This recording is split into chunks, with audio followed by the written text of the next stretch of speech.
So this is a double review. I'll be reviewing the McLeod RXT clutch that I just installed in my car the other day. I'm also going to be reviewing the Blowfish racing support bracket, the MT82 transmission. Now we'll talk about the first thing first, the McLeod. You're going to point it out because my driving sucks with it at the moment. It's still breaking in about 266 miles in. I don't normally drive stick this bad. Now, the first thing you're going to notice about this clutch is it changes the engagement point all the way at the very top. You know, my old clutch used to be about midway. It was a comfortable clutch. I liked it. The problem was, it just wasn't holding the power. I kept having problems with it slipping at the track. You know, making about 475 at the wheel, and that was with the clutch slipping. Hopefully now I'm putting down the power. So, I reviewed a lot of different clutches. I looked at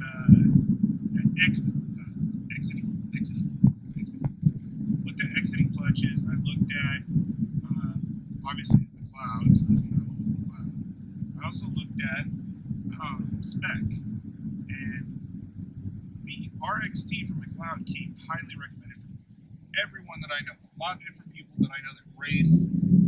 They drive, you know, they race their stick shift cars, which nowadays is actually kind of uncommon. A lot of people have decided, hey, you know what, I'm going to go automatic. For the most part, they're faster, or at least more consistent. Anyway, I decided to go with the McLeod clutch because, well, it's just, it comes so highly recommended, and after reading all the reviews, I was kind of like, alright, cool, 1,000 horsepower. By the way, that's what it's recommended, cool, is 1,000 horsepower. So I installed it, pretty easy install, dropped the transmission.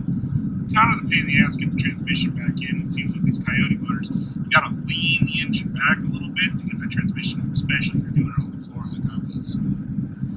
If you do it yourself, get a couple of buddies, you're gonna want help. I'm a big guy, I can pick up a lot of weight, but that transmission job, I'm so glad I had my buddies chasing the miles to give me a hand. Let's start with the goods of the review. It's very, very grabby.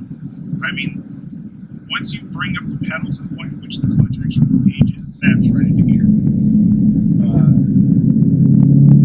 And that's a great thing for racing, especially, I know a lot of drag racing. And having that ability to take off at a really high RPM is what's going to give me an edge over wheels that's running stock clutch, especially how it's got power. So that's a good thing about the clutch. There it is again. That's going to lead me into the panic. Chattering. This clutch chatters like a mother. God, it goes and goes and goes. Anywhere between about 15 to 2,000 RPM. If you're in a low gear, let's say second gear, and you're going around the corner, you get into the gas, it chatters. It makes noise. And it really, really gets on my nerves sometimes. I almost feel like I don't like the clutch just because of that, but at the same time, I really haven't gotten a chance to really drive the car hard. Like I said, I'm only about 260, almost 270 miles in. Very good chatter. So I haven't gotten a chance to really romp on it. I try to keep it in between 2,000 and 3,500 RPM for braking, try not to slip it too much coming off the line. Though it does like that. It likes to be slipped off the line. It likes 2,000 RPM coming off the line when you won't get any chatter. If you're not really revving the hell out of it, trying to come off the line, it'll buck you. It'll buck you. It'll book you. That shit.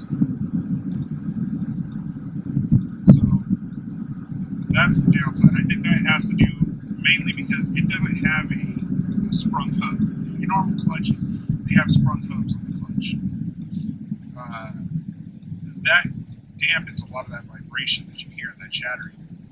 These don't have that. Mostly because it's a smaller clutch, but also, I suppose you don't really need it when you're doing a lot of racing, you know, because you don't really get clutch chatter. You dump that clutch and you go. That being said, this clutch is it's a clutch that you can use on the street, but it's a racing clutch. clutch. So it's a racing clutch you can use on the street. That's what I'm saying. I do daily drive this car. Drive it every day. She's got 15,900 miles on it. And now that I've said that, you're probably thinking, well, how the hell did you wear out a clutch in 15,000 miles? The clutch was fine, honestly. You know, I'll post some pictures of the clutch after. The clutch was fine. It's not that bad, but it just wasn't holding the power. I mean, I was making 475 horsepower, 508 pound-feet of torque on a reputable dyno. That's a little bit to demand out of a stock clutch. And I didn't want to risk blowing it out and being left stranded, so I figured, what the hell, I'll spend the money. Leads me to the next thing. Money. This clutch is not cheap. It is by far one of the most expensive clutches on the market. I got a hookup from my buddies at GTR High Performance in Rancho Cucamonga, California. Shout out to you guys. It still cost me $1,150 for that clutch. That was the clutch and the flywheel. Okay. You're not going to find a price like that anywhere else. I think I was looking at Leads of Performance, and for the clutch and the flywheel, they wanted about $1,350, $1,400 for the RXT. The RXT is a little bit cheaper. I don't really know much about the RXT, so I really can't give you any advice on which to go. I chose this one because it was recommended for the type of racing that I do, which is big racing. I don't do that roll crap. Well, at least I don't do that roll crap. But other than the fact that it chatters like a mother, it's really not that bad. It's a very soft pedal. Very, very soft. Softer than the stock clutch. I think I brought that up already, but if I didn't, now you know. What else? What else can I say about it? Oh, if you do a clutch like a Coyote, you've never done a clutch on a Coyote,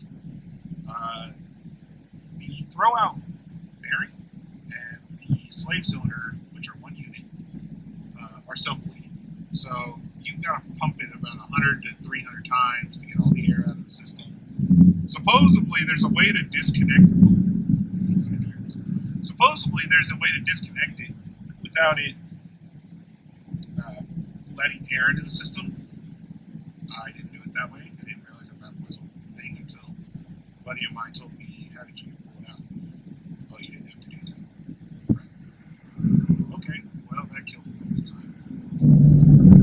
See, there it is. Chattering again. Kind of a rough takeoff. The car kind of shakes. Again, I think that's mostly me just learning. Well, no, I'm almost positive that is me learning how to drive this car. You gotta really relearn the car. Hopefully that cop isn't stuck. Rancho cops do not like exhaust. They do not like seeing things in the rearview mirror, which is kind of what the kids are.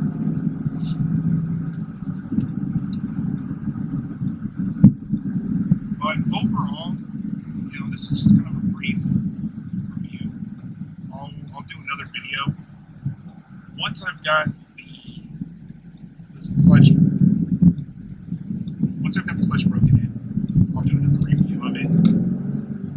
You know, let you guys know how it is for drag racing. Let's move on to the next topic.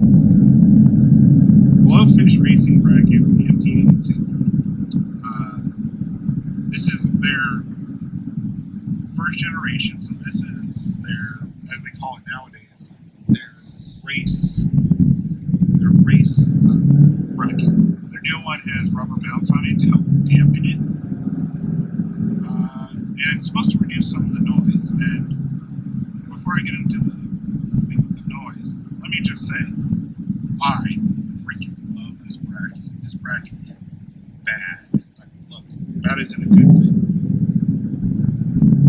Like a badass car. Okay.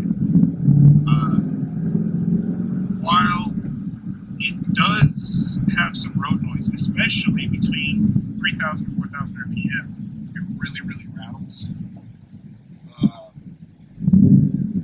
While that is a real thing, there's just nothing you really do about it. You cannot beat the precision of the shifter. I'm using the stock shifter. I like the stock shifter. I know a lot of people that have the Martin and they love the Martin and stand by it and yada yada yada. Well, I I'd probably stand by it too if I spent $400 on a shifter and a shifter post. And it really didn't do much for me except make my throws short.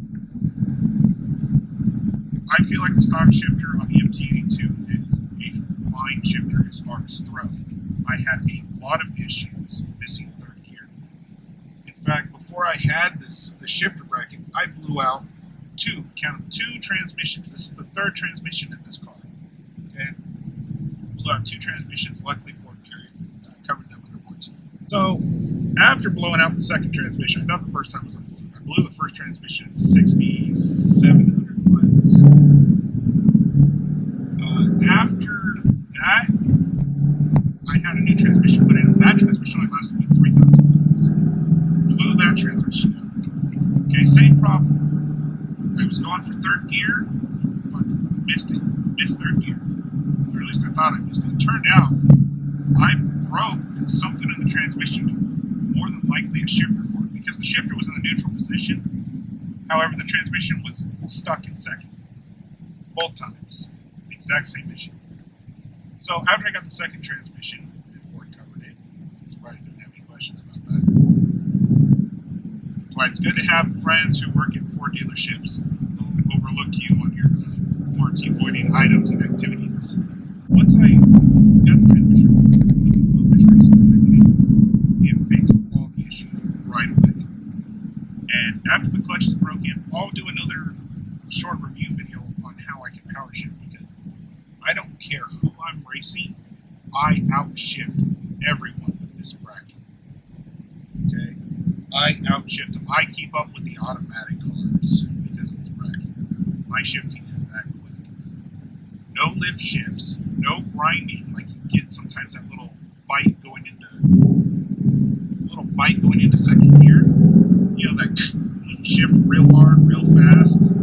Yeah, that's gone. Third gear, I've missed third gear a few times since I've done it, but it's been my fault and not the bracket or the transmission's fault.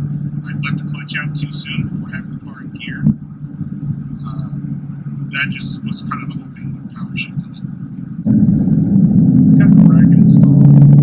Ever since then, every one that I've raced, I get outshifted. I shift quickly. Because of that, I can beat a car that's faster than mine, just because I can outshift the guy, outdrive the guy. And that makes all the difference.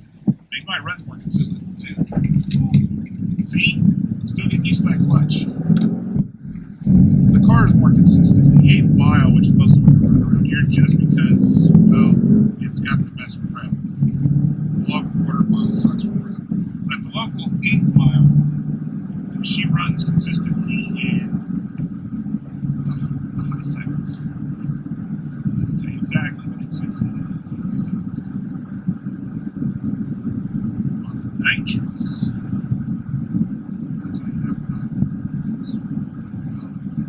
I do a lot of racing in Mexico.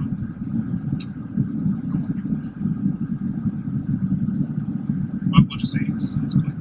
So the fastest thing on earth, it's quick. Back to the downside, the noise. The bracket can be kind of noisy, and there definitely is a lot more transfer of vibration from the engine transmission up through the shifter. Not a lot, not enough that I feel like, you know, it inhibits the car's road manners, you know, point where I wouldn't want to drive it every day. But it's there. You just kind of got to learn to deal with it. But if performance is what you're after, it heavily outweighs any vibration. I'm hoping that's going to be the same with the clutch. See what I'll take it a look at the 8th mile after I get it broken in, and I got to give a new set of tires, new set of slicks. After that, we'll see how she does. McLeod RXT and Blowfish racing support bracket for the MT82. You can purchase the Blowfish racing bracket on either their website at blowfishracing.com, or you can purchase it through CJ Pony Parts, which is where I purchased mine. Looking at $299.99. Free shipping should be there. Depending on where you live, in about a week. I don't know if it's free shipping like Alaska and Hawaii, but continental US. So the McLeod clutch, I purchased mine from my local speed shop, GTR High Performance here in Richmond. Shout out to them. Thanks guys for the hookup. You guys need some performance work done, go see them. They know what they're doing. Whether it's just bolt-on performance, full engine builds, or anything in between. If you just want to put your car on the dyno is revving.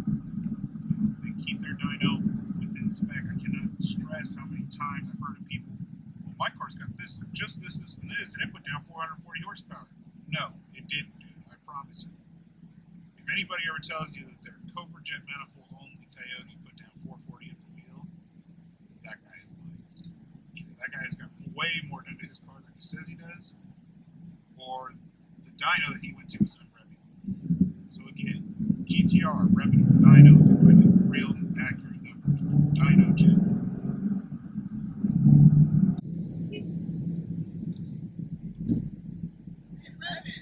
Huh?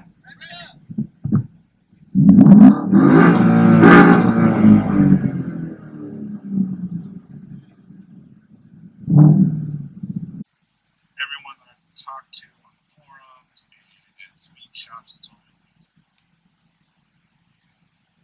just kind of smart to break it. They said that it should clear up as you get it broken, and that in most cases these twin discs seem to take about 1,000 miles to get broken in. I'm not going to wait that long. I'm impatient. 500 miles? Okay.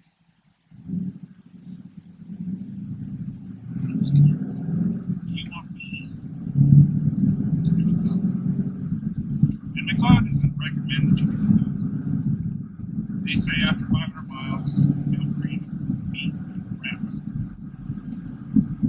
Deal. But a lot of people are saying about 1,000 miles. There's a lot of chattering that goes away. I wish I could also adjust the clutch pedal. I don't like the clutch pedal all the way at the top, but that might work out to my benefit. As I was telling you earlier, I was having problems shifting, power shift. I'll sometimes release the clutch too soon before I actually have the problem doing that. There's the chattering again. Like I was saying, release the clutch sometimes before I have it. Or it could be any gear, but it's mostly third. You know, I only use the first 4 gears for race, and the car does only go 30-some miles an hour at the top of the gear. Well, with the clutch pedal being at a higher point of engagement, because at the very bottom of it, obviously the clutch is engaged, and you've got pressure separating the engine from the transmission, so you can shift.